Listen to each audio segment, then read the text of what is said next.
So in the last video, we looked at the product rule and the quotient rule, and we worked out some of the problems from the worksheet that I had posted to the Google Classroom for this module. So the product rule followed this formula. Think of the first function that you're multiplying inside of this derivative as being f of x, and the second function is g of x. And then the top line here says, well, we can just take the derivative of f of x, multiply it with g of x, and then add it with the function f of x with the derivative of g of x. And that would give us the product, the derivative of that product. So down here, let's see, I need to back out of this a bit. So down here we have f of x is equal to the natural log of x times cosine of x, and we're looking for f prime of x. So to find this derivative, we just needed to take our first function and find the derivative of it. So our first function here, this being multiplied together, is the natural log of x. And we learned just yesterday that the derivative of natural log of x is equal to 1 over x. So whatever is inside of the natural log, that goes into the derivative, into the denominator. So the derivative of natural log of x is 1 over x. And then we multiply that with the second function unchanged, so that's cosine of x. And then we add that with the first function unchanged, so that would be ln of x, times the derivative of the second function. And we also learned yesterday, I think it was yesterday, maybe the day before, we learned at some point that the derivative of cosine of x is equal to negative sine of x.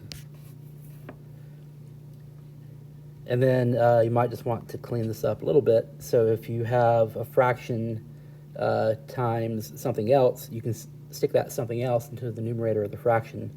So that means I'm going to put cosine of x over x. And then after the plus sign, well, one of those terms is negative, so I'm going to change that plus in the middle to a minus. And then it's ln of x times sine of x. And there's nothing we can do to simplify that part. And then that would be our answer. So that's using the product rule with the transcendental derivative rules that we learned. Pretty sure that was on Monday, yesterday. So here's another problem. This one's a little bit trickier. So we have a graph here. It says the graphs of the linear function f, so f is linear, and the piecewise linear function g. So piecewise linear means that we just have a bunch of linear functions connected together. So that is shown in the figure above, and then they're defining this function h to be f of x times g of x. And we want to find h prime of 3.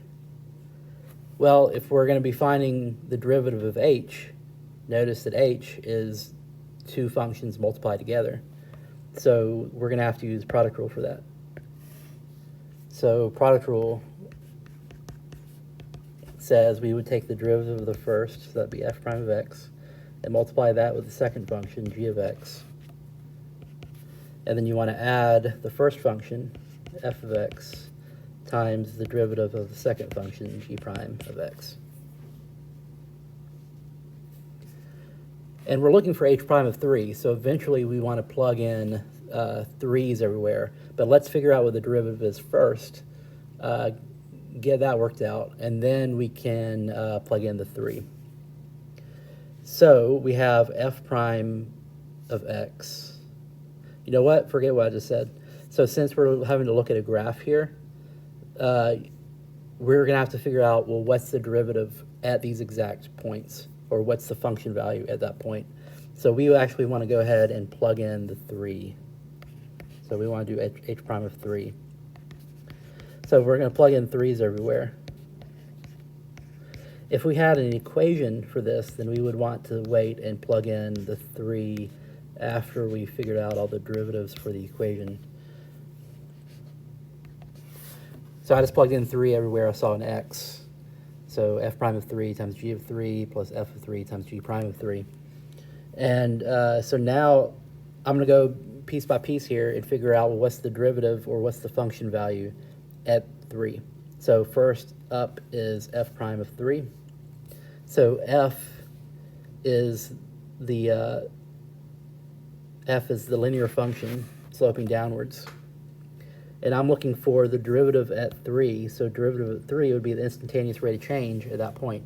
Well, since f is linear, that means that the instantaneous rate of change is actually the same as the average rate of change for that function. So if I want to know the average rate of change of this, well, I could just pick out 2 points and I could do the slope formula. So I'm looking for the derivative at 3. So I noticed that at x equals 3, that it passes through these grid squares. Whoops, I need to delete that. It passes through these grid squares here. So this would be the coordinate 3, 4.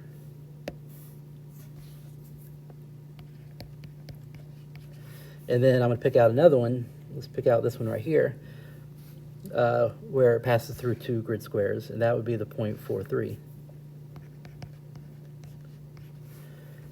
So you could do the slope formula, or you could just also recognize that we are going, if you do rise over run for slope, then you're going down 1 and you're going over 1.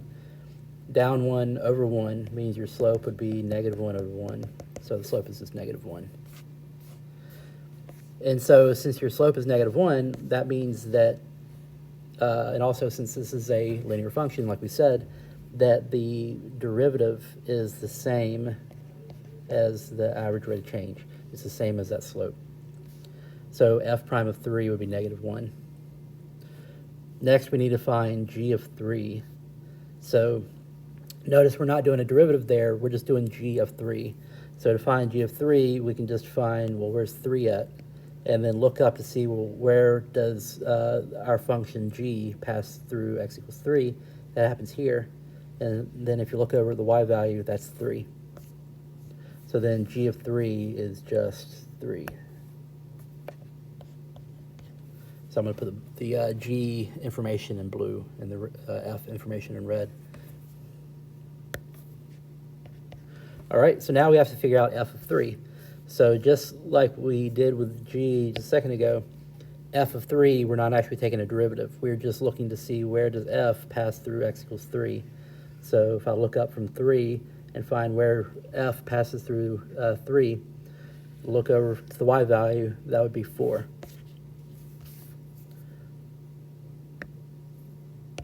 So f of 3 is 4. And then I need to find g prime of 3. So if I look at 3, look to see where is g prime for that. G prime is here, and it says that g prime is a piecewise linear function. So this piece of g that passes through 3, that is linear. So if I want to find the derivative at x equals 3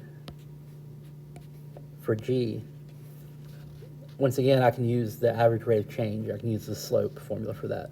So at this point I just drew, that's the point 3, 3. And then if I look to see where g passes through these grid lines again, it passes through down here, which is at point 2, 1. You could use the slope formula on that, or you could just do this. So we go up 2 and over 1.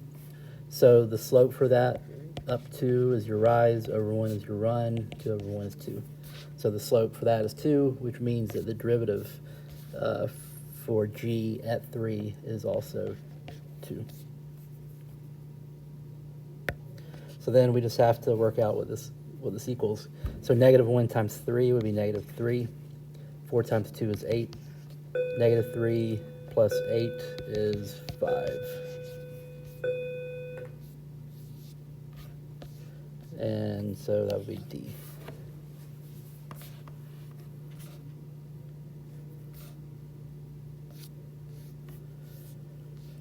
All right, number 3. So there's 2 more of these, 3 and 4. This one looks a little bit more difficult. This says that let f be a differentiable function such that f of 3 equals 4. F of 3 equals 4, and f prime of 3 is 5. If g of x is equal to x squared times f of x, what is the value of g prime of 3? All right, so there's a lot going on here, but let's look to see, well, what are we actually solving for? So we're looking for g prime of 3. So we have to take the derivative of g, and then we have to plug 3 into that derivative. Well, g is defined here. So g is this guy right here. And notice that g has two different things that are being multiplied together, x squared times f of x. So if I want to find the derivative of g, I'm going to have to use the product rule. You use the product rule when you have the product of two functions of x inside of the function. So product rule says I take the derivative of the first function. So my first function is just that x squared. So derivative of x squared is 2x. And I multiply that with my second function unchanged. So that's f of x. And then we add that with the first function unchanged, which would be x squared, times the derivative of the second function, which would be f prime of x. So we've got a formula for g prime of x. And we don't actually have the function of f to take its derivative, but we are told that f of 3 is 4 and f prime of 3 is 5. So what I'm going to do is I'm just going to go ahead and plug in my 3, since I'm looking for g prime of 3. That means I've got g prime of, so I'm plugging in 3's everywhere I see an x. So this would be 2 times 3 times f of 3 plus, so x squared would be 3 squared times f prime of 3. So I just plugged in 3's everywhere.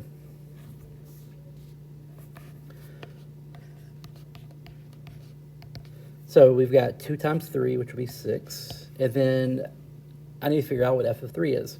And we're actually told that over here. We're told that f of 3 is equal to 4. So I can just plug in 4 for the f of 3. 3 squared is 9. And then that has to be multiplied with f prime of 3. And once again, we're told that over here, f prime of 3 is equal to 5.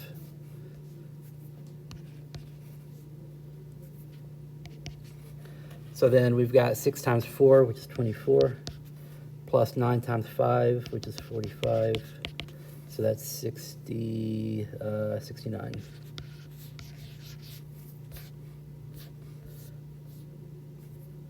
So that's D.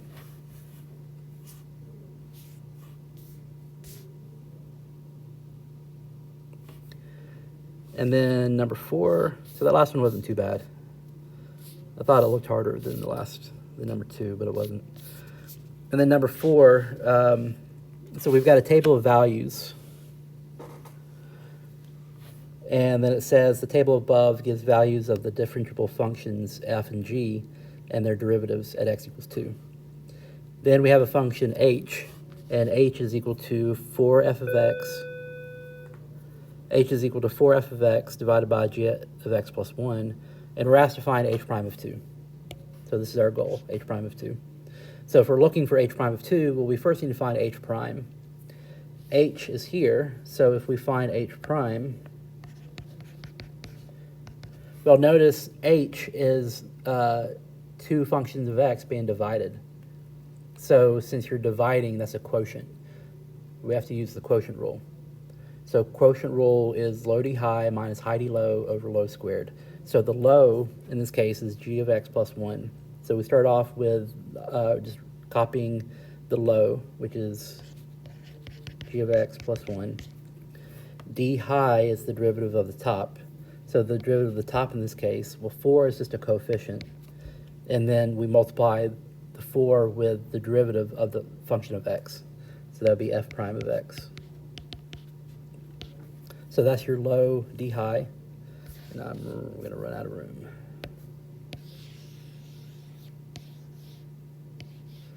I'm stuck. All right, give me a second. This is getting ugly.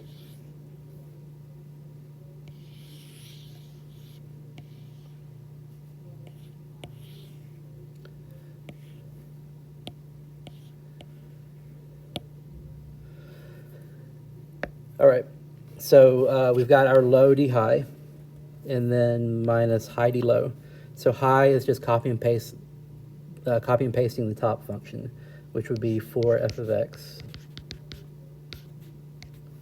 And then times d low. So d low would be the derivative of the bottom.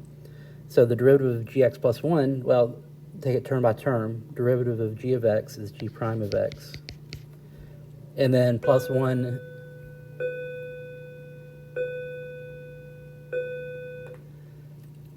is a constant. So the derivative of that constant is 0. And then it's all divided by low squared.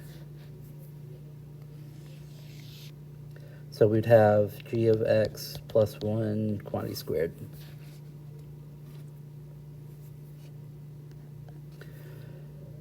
So at this point, well, we're looking for h prime of 2, so we really just need to go through and plug in 2 everywhere. So instead of rewriting all this stuff, I'm just going to delete all my x's.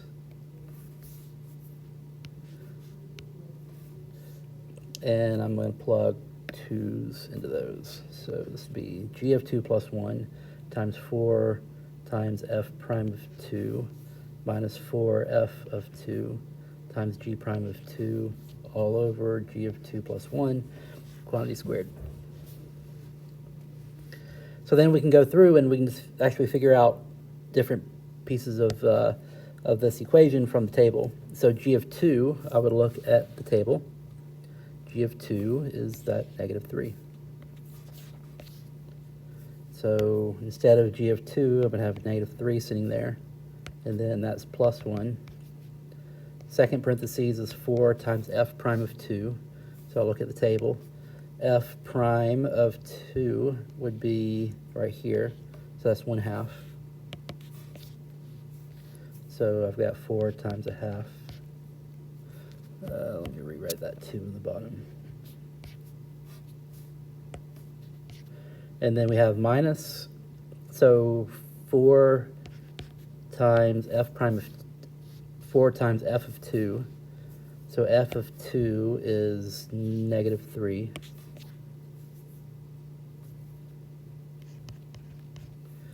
And then that's multiplied with g prime of 2. And g prime of 2 is positive 2. And then all over g of 2, we already looked at. G of 2 is negative 3.